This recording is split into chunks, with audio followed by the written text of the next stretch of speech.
Students, आज का हमारा टॉपिक है सोप या साबुन। साबुन का प्रयोग हम कपड़ों पर क्यों करते हैं?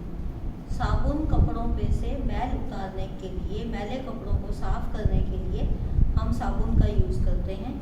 और मैले कपड़ों को हमें क्यों धोना चाहिए? क्योंकि अगर हम मैले कपड़े पहनते हैं तो वो दिखने में भद्दे लगते हैं।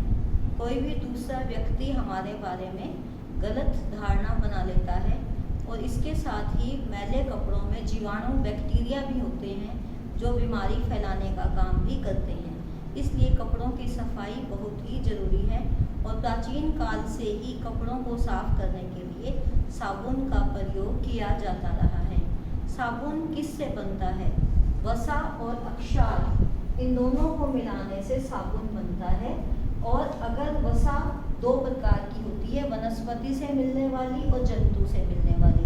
वनस्पति से मिलने वाली वसा से नरम साबुन बनता है, जंतु से मिलने वाली वसा से कठोर साबुन मिलता है। साबुन क्या करता है? मैल को घुलनशील बना देता है, जिससे वो कपड़े में से बाहर निकलकर पानी से घुलकर अलग हो जाती है।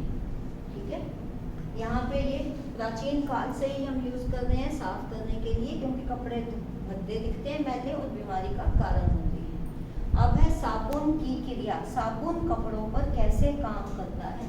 सबसे पहले किसी भी कपड़े की ऊपरी सतह पर जो भी गतिरोध या रुकावट होती है, साबुन उसको खत्म कर देता है, जिससे पानी आसानी से कपड़े के अंदर घुस जाता है। पानी का प्रवेश कपड़े में आसान हो जाता है। दूसरा, ये पानी की क्रियाशीलता को बढ़ाता है। पानी की क्रियाशीलता बढ़ती है, जिससे धुलाई जल्दी हो जाती है। फिर ये जमी हुई मैल और चिकनाई को अपने अंदर घोलकर उसको ढीला कर देता है, घुलनशील बना देता है, जिससे वो पानी में मिलकर निकल जाती है। उसके बाद है साबुन के प्रकार। साबुन दो तरह के होते हैं, कड़े साबुन और नरम साबुन। कड़े साबुन बनते हैं नारियल का तेल और कास्टिक सोडा मिलाकर। नरम साबुन बनते हैं अच्छे महंगे तेल से, जो अरंडी या अलसी का तेल हो सकता है। कास्टिक सोडे की जगह इसमें हम कास्टिक पोटाश मिलाते हैं। कड़े साबुन जो होते हैं उनमें बहुत से भारी पदार्थ मिले हुए होते हैं। साबुन की संरचना में हम पढ़ेंगे भार बढ़ाने वाले तत्व क्या हैं। तो भारी पदार्थ मिले होते हैं। गर्म विधि से ये साबुन बनते हैं कठोर। इसको कपड़े के ऊपर घिसने में हमें ज़्यादा मेहनत करनी पड़ती है। इन आसानी से ये नहीं घुलते, झाग भी इनमें कम बनती है और देसी साबुन इसका उदाहरण है। नरम साबुन वो होते हैं जो ठंडी विधि से बनते हैं, आसानी से पानी में घुल जाते हैं और मुलायम झाग बनाते हैं। इसके अंदर हम जीवाणुनाशक घोल भी मिला सकते हैं, जो जीवाणुओं को नष्ट करेगा। इसका उदाहरण है नहाने का साबुन, जिसे टॉयलेट सोप कहते हैं, या साबुन का चूरा, जिसे सोप फ्लेक्स कहते हैं। ये मुलायम नाजुक कपड़ों पर ही यूज़ किया जाता है। फिर है अच्छे साबुन के गुण या विशेषताएं। हमें कैसे पता चलेगा अच्छा साबुन कौन सा है, उसमें क्या क्या क्वालिटीज़ होनी चाहिए? सबसे पहला है कि अच्छे साबुन का रंग साफ होना चाहिए, स्वच्छ हो और हल्का पीला हो। गहरा पीला या डार्क कलर के साबुन नहीं होने चाहिए। अगर गहरे रंग का है तो इसका मतलब उसमें अशुद्धियाँ मिली हुई हैं। दूसरा, साबुन को हम अगर देखते हैं या टच करके देखें तो ना तो बहुत ज़्यादा नरम हो, ना बहुत ज़्यादा सख्त हो। अगर ज़्यादा सख्त साबुन है तो उसका मतलब उसमें सोडियम सिलिकेट मिलाया हुआ है, जो साबुन का भार तो बढ़ा देता है, उसको सख्त बना देता है, लेकिन साबुन की साफ करने की क्षमता कम हो जाती है। और अगर साबुन नरम है, वो ढीला है, इसका मतलब उसमें पानी ज़्यादा है। तो ज़्यादा पानी होने से वो जल्दी घुल जाएगा, आपका साबुन जल्दी ख़त्म हो जाएगा। तीसरा है साबुन के अंदर अगर उसका कलर पीला और चमकदार है, चमक शाइनिंग है अधिक, तो इसका मतलब उसमें रेजिन ज़्यादा मिलाया हुआ है। रेजिन अधिक मिलाने से सफ़ेद कपड़े पीले हो जाते हैं। अगर ऐसे साबुन से हम सफ़ेद कपड़ों को धोएं तो वो पीले पड़ जाते हैं। अगर हम साबुन को तोड़कर देखें, उसमें सफ़ेद रंग के दाने दिखें, इसका मतलब उस साबुन में अक्षार मिलाया गया है ज़्यादा, जो कि कास्टिक सोडा है या कास्टिक पोटाश है, तो वो ज़्यादा मिलाया हुआ है। ज़्यादा सोडा वाला साबुन जो है उससे नुकसान होता है हमारे हाथों को और हमारे कपड़ों को। उसके बाद है स्वाद जो है वो तीखा नहीं होना चाहिए, इसका स्वाद जो है वो मीडियम होना चाहिए अच्छे साबुन का। फिर इसके अंदर 61 से 64% जो है मिली जुली वसा वाला अम्लीय पदार्थ हो, 33% इसमें पानी होना चाहिए।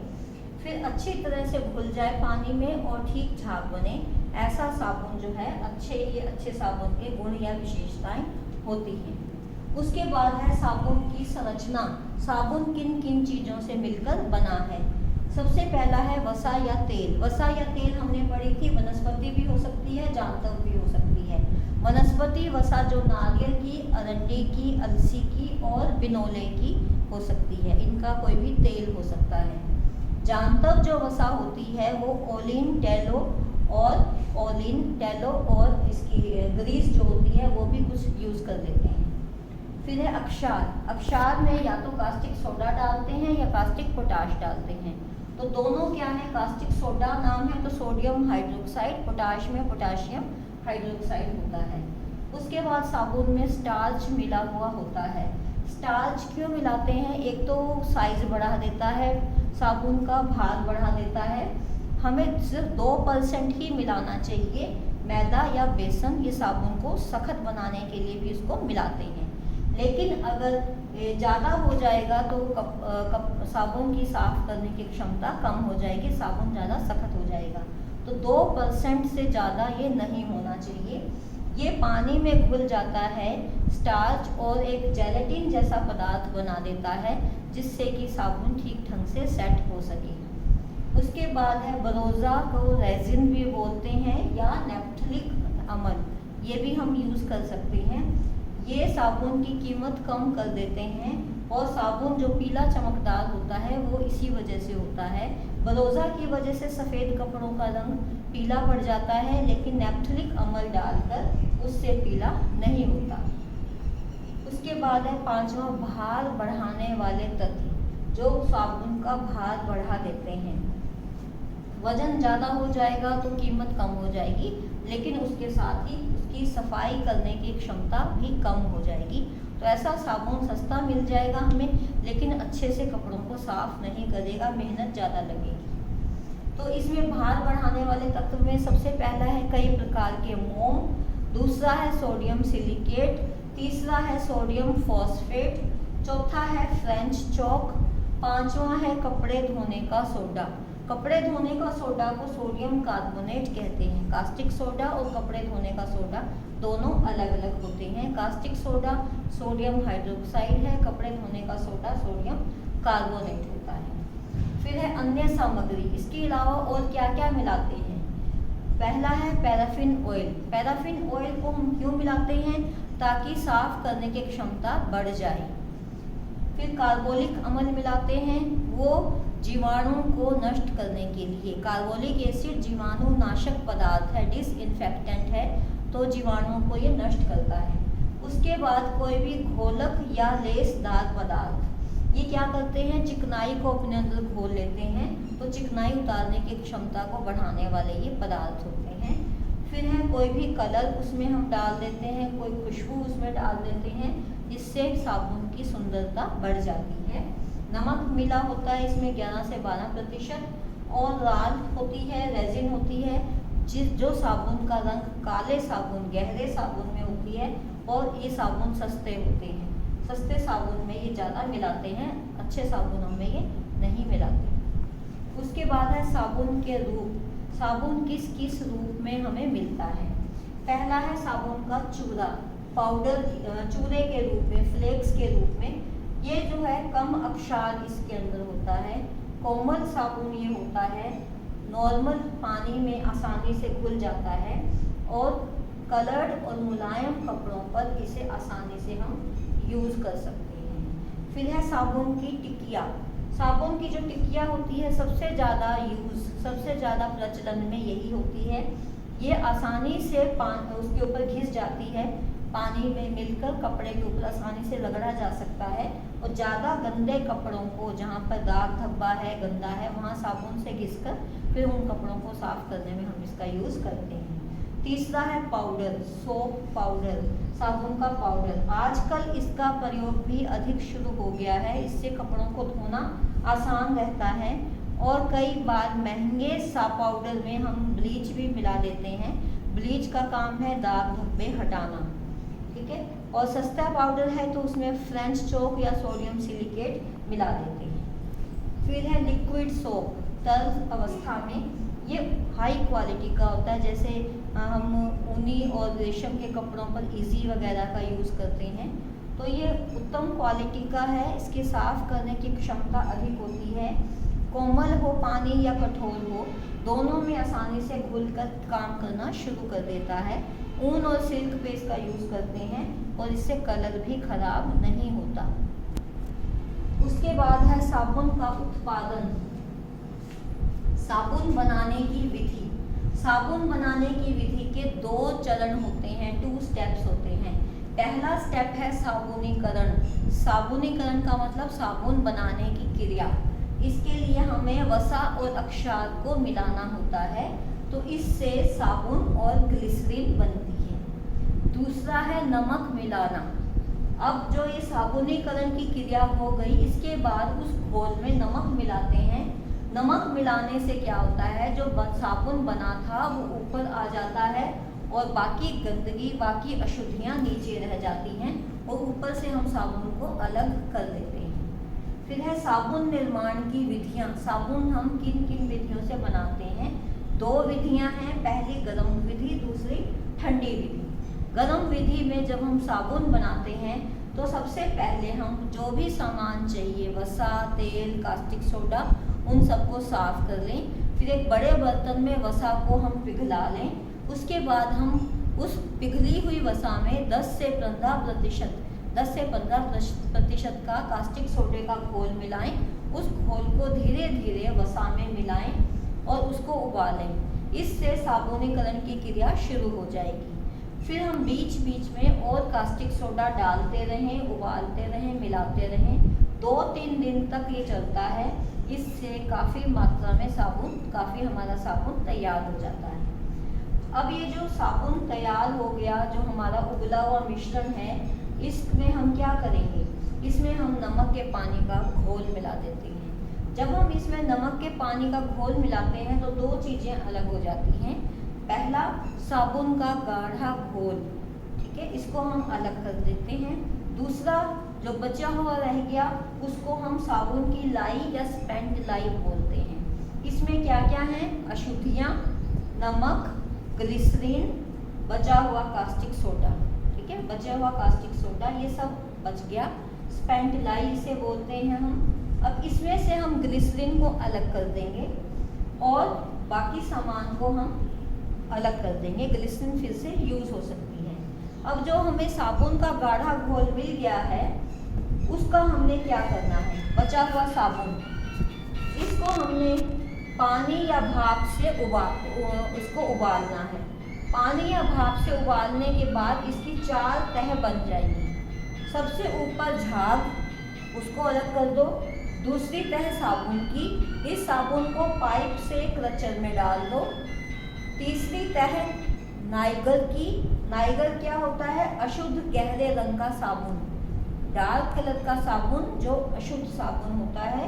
चौथा, कास्टिक सोडे का घोल। ये चारों चीज़ें बन गई।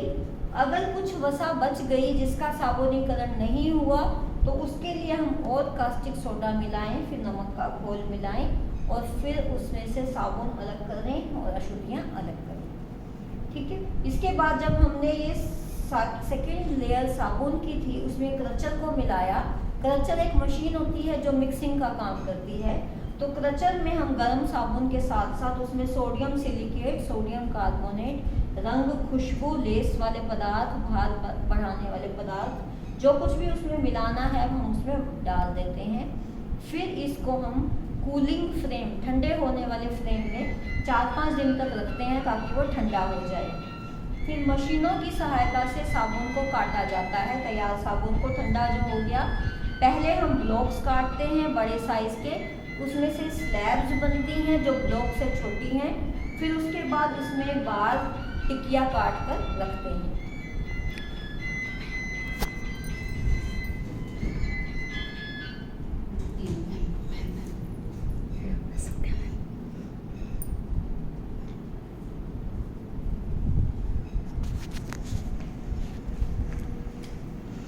अब है ठंडी विधि। ठंडी विधि से साबुन बनाना आसान होता है, कम समय लगता है, घरेलू विधि भी इसे कहते हैं। इसमें किसी भी बर्तन में 3 में से कोई भी तेल लें, पाम का तेल, नारियल का तेल, महुए का तेल, उसके साथ कास्टिक सोडा मिलाएं। अपने आप ही इस घोल में गर्मी या ऊष्मा पैदा हो जाएगी जो साबुनीकरण शुरू कर देगी। फिर इसको 24 घंटे तक पड़ा रहने दें और इससे साबुन तैयार हो जाएगा। इस साबुन को जमा कर ब्लॉक्स में फिर उसकी टिकिया काट कर इस साबुन को हम बना सकते हैं। घर में साबुन अगर हमें बनाना हो तो 2 विधियां हैं। पहली विधि में कास्टिक सोडा हमने 250 ग्राम लिया, इसमें भी हमने कास्टिक सोडा 250 ग्राम लिया, दोनों में कास्टिक सोडा लिया। इसमें हमने पानी 4 कप लिए, इसमें हमने पानी 8 कप लिए। अब और क्या चेंज हो गया, सामान चेंज हो गया। इसमें नारियल का तेल 1 किलो लिया, इसमें महुए का तेल 1 किलो लिया। फिर हमने 250 ग्राम बेसन लिया, इसमें हमने नारियल के तेल के साथ बेसन लेना है, पाम के तेल महुए के तेल के साथ मैदा लेना है। म दोनों आ जाएंगे, याद रखने में आसानी होगी। ये आधा किलो लेना है। हम पहले इन दोनों को मिलाएंगे, कास्टिक सोडा को पानी में घोल लेंगे, चाहे ये विधि हो चाहे ये विधि हो। फिर हम नारियल के तेल में बेसन मिलाएंगे, इधर हम महुए के तेल में मैदा मिलाएंगे। फिर दोनों मिश्रण को जब आपस में हम मिलाते हैं तो अच्छी तरह मिलाकर रखने के बाद साबुनीकरण शुरू हो जाता है। फिर उसे हम ठंडा होने दें, फिर उसकी साबुन की टिकिया बनाकर काट कर हम उसको यूज़ कर सकते हैं। तो घरों में घरेलू उद्योग, होम इंडस्ट्री या कॉटेज इंडस्ट्री में कुछ लोग साबुन बनाते हैं, तो इस तरह से बनाकर बेच सकते हैं। इसके साथ ही ये ख़त्म हो गया। नेक्स्ट हमारा टॉपिक डिटर्जेंट का है, वो अगली वीडियो में करेंगे। Thank you.